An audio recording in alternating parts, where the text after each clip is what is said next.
আসসালামু আলাইকুম, আপনারা দেখছেন সিভিএন টিভি ইউএসএ সংবাদ বুলেটিন। সাথে আছি আমি তাসপিয়া তাবাসসুম। শুরুতে এসেনশিয়াল হোম কেয়ার সংবাদ শিরোনাম। যুক্তরাষ্ট্রের সঙ্গে খনিজ চুক্তি করতে প্রস্তুত ইউক্রেন, জানালেন জেলেনস্কি। 5 ক্রিপ্টোকারেন্সির অনুমোদন দিলেন ট্রাম্প। সংসদে গিয়ে সেকেন্ড রিপাবলিক বাস্তবায়ন করতে হবে, মন্তব্য আমির খসরুর। দেশে জিকা ভাইরাস প্রথম ক্লাস্টার শনাক্ত, আক্রান্ত 5। খাতুনগঞ্জে রমজানের নিত্যপণ্যের বাজার পরিদর্শনে জেলা প্রশাসক ও মেয়র। এবং এক দফা দাবিতে আমরণ অনশনে আউটসোর্সিং কর্মীরা। শুনছিলেন এসেনশিয়াল হোম কেয়ার সংবাদ শিরোনাম, এবার বিস্তারিত। যুক্তরাষ্ট্রের সঙ্গে খনিজ চুক্তি স্বাক্ষরের জন্য প্রস্তুত বলে জানিয়েছেন ইউক্রেনের প্রেসিডেন্ট ভলোদিমির জেলেনস্কি। রবিবার লন্ডনে ইউরোপীয় নেতাদের সঙ্গে শীর্ষ সম্মেলন শেষে তিনি সাংবাদিকদের এই কথা বলেন। এর আগে হোয়াইট হাউসে ট্রাম্পের সঙ্গে বৈঠকে উত্তপ্ত বাক্য বিনিময়ের পর চুক্তির আলোচনা স্থগিত হয়েছিল। তবে জেলেনস্কি জানিয়েছেন তারা চুক্তি স্বাক্ষরের জন্য প্রস্তুত এবং যুক্তরাষ্ট্র এতে সম্মত হতে পারে। তিনি বলেন, সম্ভবত কিছু বিষয় বিশ্লেষণ করতে হবে, তবে ইউক্রেনের অবস্থান শোনাও প্রয়োজন। জেলেনস্কি ট্রাম্প প্রশাসনের সহায়তা অব্যাহত রাখার বিষয়ে আশাবাদ ব্যক্ত করেন এবং বলেন, আমরা যুক্তরাষ্ট্রের সাহায্যের ওপর নির্ভর করি।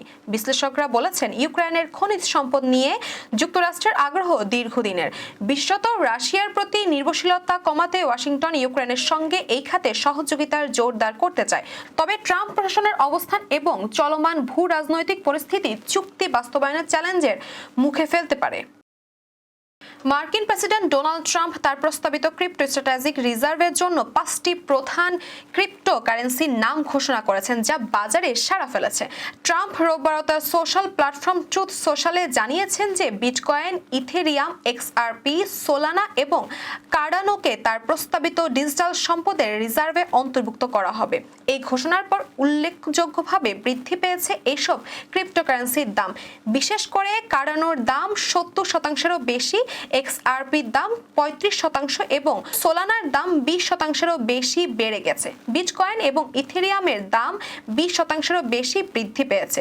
ট্রাম্প তার পোস্টে বলেন, আমি নিশ্চিত যে মার্কিন যুক্তরাষ্ট্র হবে বিশ্বের ক্রিপ্টো রাজনীতিক। আমরা আমেরিকাকে আবারও মহান করে তুলব।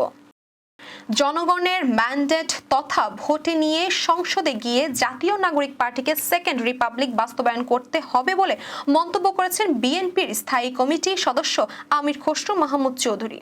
তিনি বলেন, নবগঠিত রাজনৈতিক দলের যে কোনো ভাবনা বাস্তবায়ন করতে হলে জনগণের মুখোমুখি হতে হবে।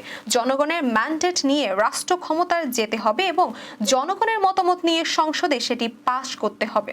তারপরেই নিজেদের দাবি দাওয়া আদায় করা সম্ভব। সোমবার রাজধানীর শেরেবাংলা নগরে কর আইনজীবী ফোরামের নবনির্বাচিত কমিটির সদস্য নিয়ে বিএনপির প্রতিষ্ঠাতা জিয়াউর রহমানের কবরে শ্রদ্ধা নিবেদন শেষে সাংবাদিকদের এসব কথা বলেন তিনি। দেশে নির্বাচিত সরকার না থাকার সমস্যা বাড়ছে উল্লেখ করে আমির খসরু বলেন, দেশে আইন শৃঙ্খলা ও দ্রব্যমূল্যের পরিস্থিতি আরো খারাপের দিকে যাচ্ছে। যতদিন গণতান্ত্রিক সরকার না আসবে ততদিন দেশ পিছিয়ে থাকবে। নির্বাচন নিয়ে দেশের মানুষের মধ্যে এক ধরনের প্রত্যাশা তৈরি হয়েছে জানিয়েছেন সাবেক এই মন্ত্রী। বলেন, অন্তর্বর্তী সরকার চাইলে ডিসেম্বর নয় জুনেই জাতীয় নির্বাচন দেওয়া সম্ভব। নির্বাচন যত দেরি হবে দেশ তত ক্ষতিগ্রস্ত হবে। শিক্ষার্থীদের নতুন দল সম্পর্কে সাংবাদিকদের প্রশ্নের জবাবে তিনি বলেন, দল করার অধিকার সবারই আছে। নিজেদের আদর্শ ও দর্শন তুলে ধরার অধিকার তাদেরও আছে, অন্যান্য দলেরও আছে। এ সময় বিএনপির vice chairman advocate Ahmed Azam Khan, কর আইনজীবী ফোরামের নবনির্বাচিত সভাপতি মাহবুব সালেকিন, সাধারণ সম্পাদক আবু নাসের মেজবা উপস্থিত ছিলেন। দেশে জিকা ভাইরাসে আক্রান্তের প্রথম রোগী শনাক্তের 1 দশক পর এবার ভাইরাসটি ক্লাস্টার সংক্রমণ, অর্থাৎ এক স্থানে একাধিক ব্যক্তির শরীরে ভাইরাসটি সংক্রমণ শনাক্ত হয়েছে। একই এলাকার 5 ব্যক্তির সংক্রমণ বিষয়টি জানিয়েছেন আন্তর্জাতিক উদরাময় গবেষণা কেন্দ্র বাংলাদেশ ICDDRB। সোমবার সংস্থাটি তাদের ফেসবুক পেজে এবং ওয়েবসাইটে এই সংক্রান্ত তথ্য দিয়েছে। আইসিডিডিআরবির পক্ষ থেকে বলা হয়েছে 2023 সালে সংগ্রহ করা নমুনা পর্যালোচনা করে এই তথ্য পেয়েছে তারা। বিজ্ঞানীরা সংগ্রহ জিনোম সিকোয়েন্সি এবং তুলনামূলক বিশ্লেষণ ব্যবহার করে প্রকাশ করেছেন যে বাংলাদেশি এই স্টেইন এশিয়া লাইনেজের অন্তর্গত। এতে আক্রান্ত হলে মাইক্রোসেফালি ও অন্যান্য স্নায়বিক রোগের মতো গুরুতর সংকট দেখা দিতে পারে। আইসিডিডিআরবি তাদের ওয়েবসাইটে দেওয়া তথ্য জানিয়েছেন বাংলাদেশের গ্রীষ্মমণ্ডলীয় জলবায়ু এর উষ্ণ তাপমাত্রা এবং দীর্ঘ বর্ষাকাল অ্যাসিড মশার জন্য সর্বোত্তম প্রযোজন পরিস্থিতি তৈরি করে। এ কারণে মশাবাহিত অনেক রোগ হয়। ডেঙ্গু ছাড়াও এখানে চিকুনগুনিয়া দেখা গিয়েছে। এবার জিকা ভাইরাসেও শনাক্ত হলো। জানা যায় 2016 সালে সরকারের রোগতত্ত্ব, রোগ নিয়ন্ত্রণ ও গবেষণার প্রতিষ্ঠান পরিচালনায় একটি পর্যালোচনা গবেষণায় প্রথমবারের মতো বাংলাদেশে জিকা ভাইরাস সংক্রমণের বিষয়টি উঠে আসে। ওই নমুনা সংগ্রহ করা হয়েছে 2014 সালে। যদিও এই রোগ বিদেশে ভ্রমণের কোনো ইতিহাস ছিল না।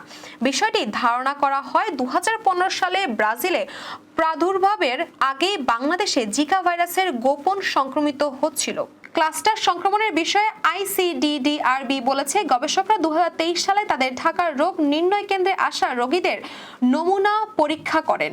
জ্বরে আক্রান্ত 152 জন রোগীর শরীরে জিকার লক্ষণ রয়েছে এমন সন্দেহে তাদের নমুনা পিসিআর ভিত্তিক পরীক্ষা করা হয়।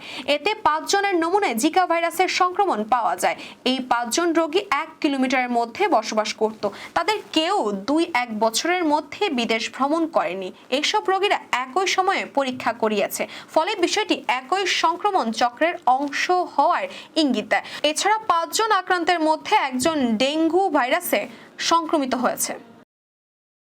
সোমবার চট্টগ্রাম নগরীর খাতুনগঞ্জে রমজানের নিত্যপণ্য ও কাঁচামালের মজুদ ও মূল্য তালিকা পরিদর্শন করেছেন চট্টগ্রাম সিটি কর্পোরেশনের মেয়র ডক্টর শাহাদাত হোসেন এবং জেলা প্রশাসক ফরিদা খানম।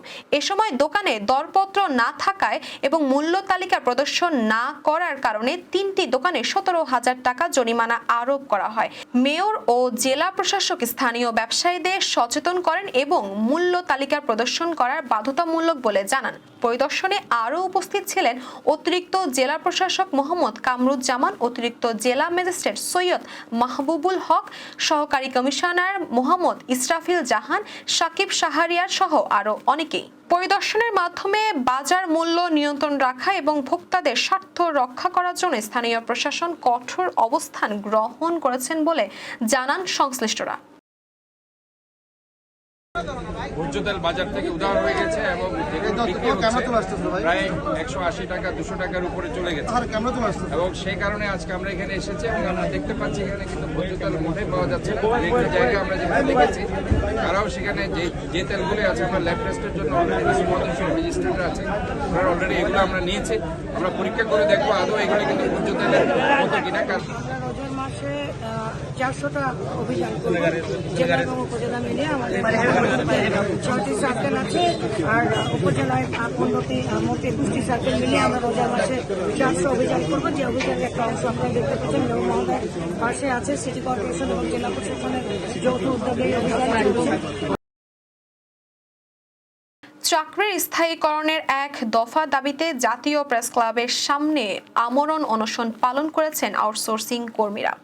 গত 27 ফেব্রুয়ারি থেকে 5ম দিনের মতো অনশনরত আন্দোলনরতরা। বিস্তারিত প্রতিবেদনে। ঠিকাদার প্রথা বাতিল এবং চাকরি স্থায়ীকরণের দাবিতে অনশন করছেন আউটসোর্সিং কর্মীরা। দাবি জানাতে গিয়ে কান্নায় ভেঙে পড়েন এক নারী কর্মী। আন্দোলনের সকল সরকারি, আধা সরকারি দপ্তর, অধিদপ্তর ও স্বায়ত্তশাসিত প্রতিষ্ঠানে কর্মরত আউটসোর্সিং কর্মীরা রয়েছেন। সকলের দাবি চাকরি স্থায়ীকরণ। এদিকে সরকার তাদের দাবি না মানা পর্যন্ত কেউ ঘরে ফিরবেন না এবং এখানে রোজা ও নামাজ আদায় করার ঘোষণা দেন আন্দোলনরতরা। Desk news, CVN TV, USA. এবার কর্ণফুলী ইনকাম ট্যাক্স সংবাদ শিরোনাম। নিউ ইয়র্কে জমজমাট হয়ে উঠেছে ইফতারি বাজার। এবং নিউ ইয়র্কে চাটখিল উপজেলা সোসাইটি ইউএসের আহ্বায়ক কমিটি গঠন। আবারও স্বাগতম সিবিএনটিভি ইউএসএর সংবাদ বুলেটিনে। শুনছিলেন কর্ণফুলী ইনকাম ট্যাক্স সংবাদ শিরোনাম, এবার বিস্তারিত। নিউ ইয়র্কে বাংলাদেশি কমিউনিটিতে রমজানের আমেজ ছড়িয়ে পড়েছে, আর এরই সঙ্গে জমজমাট হয়ে উঠেছে ইফতারি বাজার। কর্মব্যস্ত প্রবাসী বাংলাদেশিরা বাসায় ইফতার প্রস্তুত করার সময় না পেয়ে ইফতারির বাজারের দিকে ঝুঁকছেন। Jamaica, Astoria, Brooklyn, Bronx, Ozone Park সহ বাংলাদেশি এলাকার রেস্টুরেন্টগুলোতে বিকেল থেকেই ভিড় বাড়তে থাকে ক্রেতাদের। বাঙালি মুসলিম অধ্যুষিত এসব এলাকার রেস্তোরাঁগুলো পেঁয়াজু, বেগুনি, চপ, হালিম, কাবাব, জিলেপি আর নানা রকম মিষ্টান্নের পসরা যেন এক টুকরো বাংলাদেশকে মনে করিয়ে দেয়। এছাড়া নানা স্বাদের বিরিয়ানি, শাহী টুকরা, রোজা স্পেশাল, গ্রিল চিকেন, ফালুদা ও দই চিড়ার মতো খাবার নিয়ে তারা ইফতার আয়োজনে নতুন মাত্রা যোগ করেছে।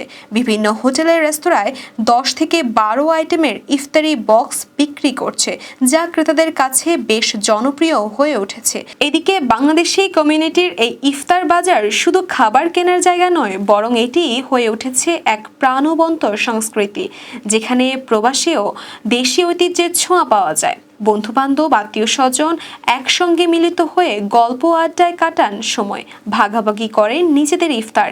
স্থানীয় ব্যবসায়ীরা জানিয়েছেন, এবছর ইফতার বাজারে ক্রেতাদের সাড়া বেশ ভালো। নতুন নতুন খাবার আইটেম যুক্ত হয় আগ্রহ বেড়েছে সবার। অনেক দোকান এবার বিশেষ ডিসকাউন্ট দিচ্ছে, যাতে কম দামে সবাই ইফতার কিনতে পারে। চাটখিল উপজেলা সোসাইটি ইউএসএ আহ্বায়ক কমিটি গঠন করা হয়েছে। গত 25 ফেব্রুয়ারি সন্ধ্যায় নিউ ইয়র্কের ব্রঙ্কসের নীরব রেস্টুরেন্টে অনুষ্ঠিত সভায় মোহাম্মদ হেলাল উদ্দিনকে আহ্বায়ক, মোহাম্মদ শরীফ হোসেন নীরবকে সদস্য সচিব করে এই কমিটি গঠন করা হয়। সভায় প্রধান অতিথি ছিলেন লিয়াকত হোসেন মামুন, আহ্বায়ক মোহাম্মদ হেলাল উদ্দিন এবং সদস্য সচিব মোহাম্মদ শরীফ হোসেন। মোহাম্মদ শরীফ হোসেন নীরব বলেন, আগামী কিছুদিন আগের পূর্ণাঙ্গ আহ্বায়ক কমিটির ছবি সহ তালিকা প্রকাশ করা হবে। নবনির্বাচিত আহ্বায়ক কমিটি পবিত্র রমজান মাসে ইফতার মাহফিলের মাধ্যমে সোসাইটির কার্যক্রম শুরু করবে। দর্শক, এই ছিল সিবিএনটিভি ইউএসএর সংবাদ বুলেটিনে। শেষ করছি পরবর্তী বুলেটিন দেখার আমন্ত্রণ জানিয়ে। এতক্ষণ সঙ্গে থাকার জন্য ধন্যবাদ সবাইকে।